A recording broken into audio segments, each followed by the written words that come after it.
Online study with Sintu YouTube channel में स्वागत है दोस्तों। आज हम लोग गुलाम वंश के बारे में पढ़ेंगे। गुलाम वंश का पार्ट 1 हम बना दिए हैं, डिस्क्रिप्शन में लिंक दे देंगे, आप लोग देख लीजिएगा। ये गुलाम वंश का पार्ट 2 वीडियो है, जिसमें हम इल्तुतमिश के बारे में पढ़ेंगे कि इल्तुतमिश किस तरह से शासन किया और वो क्या क्या कार्य को पूरा किया। तो आइए आप लोग इस वीडियो में शुरू से अंत तक बने रहें, आपको बहुत कुछ जानने को मिलेगा। आइए दोस्तों शुरुआत करते हैं।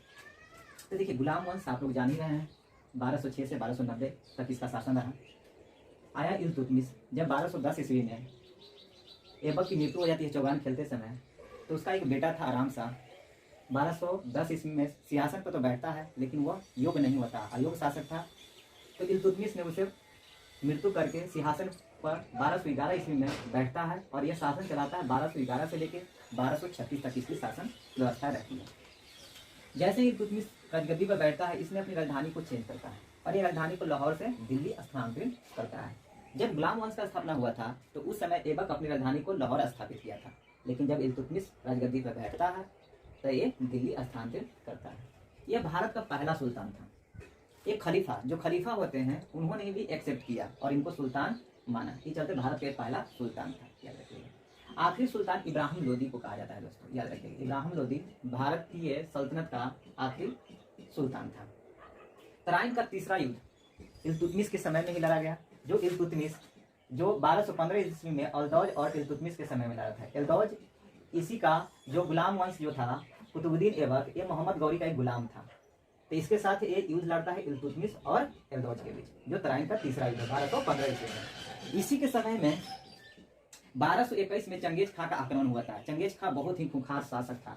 ये जियाउद्दीन मांगबरनी के पीछा करते करते ये दिल्ली के सिंहासन तक पहुंच जाता है और जियाउद्दीन मांगबरनी इल्तुतमिश से शरण मांगता है कि हमें शरण दे दो, चंगेज खां से बचा लो। लेकिन इल्तुतमिश अपन अक्लमंदी से जियाउद्दीन मांगबरनी को शरण नहीं देता है और एक बहुत बड़े खतरे से बचा लेता है भारत को चंगेज खां के आक्रमण से। आइए अगले पॉइंट की बात करते हैं। इसने चांदी और तांबे का सिक्का चलवाया। चांदी के सिक्के को टाका कहा और तांबे के सिक्के को जितल कहा जाता था। इस पॉइंट को आप लोग याद रखिएगा।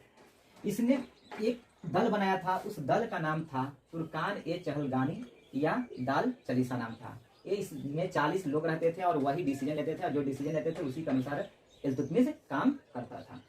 इसने एकता प्रथा को भी स्थापित किया। इसने अपने सैनिकों को एक एकता प्रथा में कि जहां भी ये युद्ध लड़ने जाते थे वहां पर जो भूमि जीतते थे वो लोगों में बांट दिया जाता था, बराबर बराबर हिस्सों में। उसको एकता प्रथा के रूप में अपनाया। 1229 ईस्वी में इसने अपने जो ऐबक का गुलाम था, तो ऐबक साहब ने 2 मंजिल कुतुब मीनार के बनाया था, लेकिन जब ये सिंहासन पर बैठा तो अधूरा काम को एक पूरा करवाया और 3 मंजिल को बनवाया। आइए इसका उत्तराधिकारी जो हुआ, ये अपने जीवन काल में ही, इल्तुतमिश अपने जीवन काल में ही उत्तराधिकारी घोषित कर दिया था अपनी बेटी का, जिसका नाम था रजिया सुल्तान। रजिया सुल्तान को ये बोल दिया था कि मेरे मरने के बाद मेरी बेटी ही इस राजगद्दी पर बैठेगी। इसका मृत्यु हो जाता है 1236 ईस्वी में। इल्तुतमिश का मृत्यु 1236 ईस्वी में हो जाता है, जिसके बाद इसको दिल्ली के कुतुब मीनार परिसर में ही दफनाया जाता है, इसलिए इसका मकबरा दिल्ली में है, याद रखिएगा दोस्तों। इसने न्याय मांगने के लिए लाल वस्त्र पहनने की परंपरा चली। अगर ये न्याय लेना है किसी को तो लाल वस्त्र पहनने की परंपरा को चलवाया था। यह वेतन के बदले पैसा नहीं देकर ये भूमि देता था। जो सैनिक इसके काम करते थे या युद्ध में लड़ते थे तो उसे पैसा न देकर उसे भूमि या इक्तदारी व्यवस्था या इक्तदार बना देता था जहाँ के लोग जीते थे सैनिक को। ये कुछ चीजों का जनक था, जैसे गुंबद और मकबरा निर्माण में इनकी शैली, उस समय में बहुत ज्यादा गुंबद और मकबरा निर्माण किया गया था, इसलिए इनको जनक कहा जाता है गुंबद और मकबरा निर्माण के लिए। इसने एक पद्धति थी जो शुद्ध इस्लामिक पद्धति का वास्तविक जो संस्थापक था वो भी इल्तुतमिश को कहा जाता है, आप लोग याद रखिएगा। तो इतने सारे पॉइंट है जो इल्तुतमिश के बारे में है, जो किसी न किसी एग्जाम में पूछा जाता है और इससे जो भी ऑब्जेक्टिव क्वेश्चन आएगा उसको आसानी से आप लोग सॉल्व कर सकते हैं। तो आप लोग आसानी से इस वीडियो को देखिए और समझिए। अगर नहीं समझ में आता है तो कमेंट बॉक्स में कमेंट कीजिए, वीडियो को अधिक से अधिक शेयर कीजिए, मेरे चैनल को सब्सक्राइब भी कीजिए। इस चलते हम लोग की फैमिली अधिक से अधिक बढ़ पाए। चलिए इतना ही इस वीडियो में, नेक्स्ट वीडियो में और अच्छे वीडियो लेकर आएंगे, तब तक के लिए जय हिंद।